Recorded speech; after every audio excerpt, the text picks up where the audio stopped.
अस्सलाम वालेकुम, welcome to my YouTube channel. उम्मीद है आप लोग बिल्कुल ठीक ठाक होंगे। एक माहिर चोर ने चोरी की खातिर महंगा लिबास ज़ेबतन करके मुअज़्ज़िज़ और मोहतरम दिखाई देने वाले शेख जैसा हुलिया बना लिया और बाज़ार में एक सुनार की दुकान के अंदर दाखिल हो गया।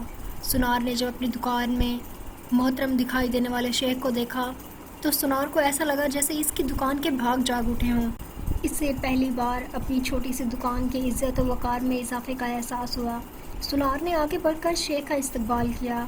शेख के रूप में चोर ने कहा, आपसे आज खरीदारी तो ज़रूर होगी, मगर इससे पहले बताएं, क्या आपके लिए मुमकिन है कि आप अपनी सखावत से हमारे साथ मस्जिद बनवाने में हिस्सा डालें? इस नेक काम में आपका हिस्सा ख्वाह एक दिरहम ही क्यों ना हो।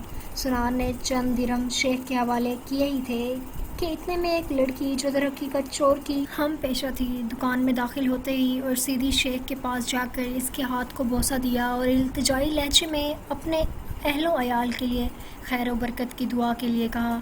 सुनार ने जब यह मंजर देखा तो इससे रहा ना गया और माजरत ख्वाह लहजे में कहने लगा, ए मोहतरम शेख, लाइल्मी की माफ़ी चाहता हूँ, मगर मैंने आपको पहचाना नहीं है। लड़की ने यह सुनकर ताज्जुब का इजहार किया और सुनार से मुखातिब होकर कहने लगी, तुम कैसे बदनसीब इंसान हो। बरकत, इल्म, फजल और रिज़्क का सबब खुद चल कर तुम्हारे पास आ गया है और तुम इसे पहचानने से कासिर हो। लड़की ने शेख की तरफ इशारा करते हुए कहा, ये फ़लाँ इलाके के मशहूर और मारूफ शेख हैं जिन्हें खुदा ने कसरत इल्म, दौलत की फरवानी और हर किस्म की दुनियावी नेमतों से माला माल कर रखा है। इन्हें इंसानों के भले के सिवा किसी चीज़ से कोई हाजत नहीं। लोग इनकी एक झलक देखने के लिए बेताब रहते हैं। सुनार ने शेख से माफ़ी मांगते हुए कहा, शेख साहब, मैं माफ़ी का तलबगार हूँ। मेरा सारा वक्त इस दुकान में गुजरता है और बाहर की दुनिया से बाखबर रहता हूँ, इसलिए अपनी जहालत की वजह से आप जैसी हस्ती को ना पहचान सका। शेख ने सुनार से कहा, कोई बात नहीं, इंसान खता का पुतला है। गलती पर नादिम होने वाला शख्स खुदा को बहुत पसंद है। तुम ऐसा करो, अभी मेरा ये रुमाल ले लो और 7 दिन इसे अपने चेहरे पोंछते रहना। 7 दिनों के बाद ये रुमाल तुम्हारे लिए ऐसी बरकत और ऐसा रिस्क लेके आएगा जहाँ से तुम्हें तवक्को भी ना होगी। जौहरी ने पूरे अदब और एहतराम के साथ रुमाल ले लिया, इसे बोसा दिया, आंखों को लगाया और अपना चेहरा पहुंचा तो ऐसे करते ही शख्स बेहोश हो गया। इसके गिरते ही शेख और उसकी दोस्त लड़की ने सुनार की दुकान को लूटा और वहां से रफू चक्कर हो गए। इस वाक़ये को जब 4 साल गुजर गए और सुनार रोध होकर अपना नुकसान भूल चुका तो 4 साल बाद पुलिस की वर्दी में मलबूस 2 एहलकार सुनार की दुकान पर आए। इनके साथ वही चोर शेख था जिसको हथकड़ियाँ लगी हुई थी। सुनार इसे देखते ही पहचान गया। एक पुलिस वाला सुनार के पास आकर पूछने लगा, क्या आप इस चोर को जानते हैं? क्योंकि आपकी गवाही से ही काजी इसे सज़ा सुना सकता है।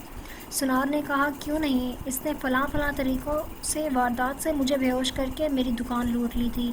पुलिस वाला शेख के पास गया और इसकी हथकड़ियों को खोलते हुए कहने लगा, तुमने जिस तरह दुकान लूटने का जुर्म किया था, ठीक उसी तरह वैसे सारी कार्रवाई दोहराओ ताकि हम तरीक़ा वारदात को लेकर तुम्हारे साथ गवाहों को लेकर काजी के सामने पेश करके तुम पर फर्द जुर्म आयद करवा सकें। शेख ने बताया कि मैंने इस तरह दाखिल हुआ था और ये कहा और मेरी मददगार लड़की आई, इसने फ़लाँ बात की। फिर मैंने रुमाल निकाल कर दुकानदार को दिया। पुलिस वाले ने जेब से एक रुमाल निकाल कर शेख को थमाया। शेख ने सुनार के पास जाकर इसी तरीके से इसे रुमाल पेश किया तो पुलिस वाला सुनार से कहने लगा, जनाब, आप बिल्कुल ठीक इसी तरीके से रुमाल को चेहरे पर फेरें जैसे उस दिन फेरा था। सुनार ने ऐसा किया और फिर वो बेहोश हो गया। शेख ने अपने दोस्तों की मदद से दोबारा दुकान लूट ली जिन्हें पुलिस वालों का भेस बदल रखा था।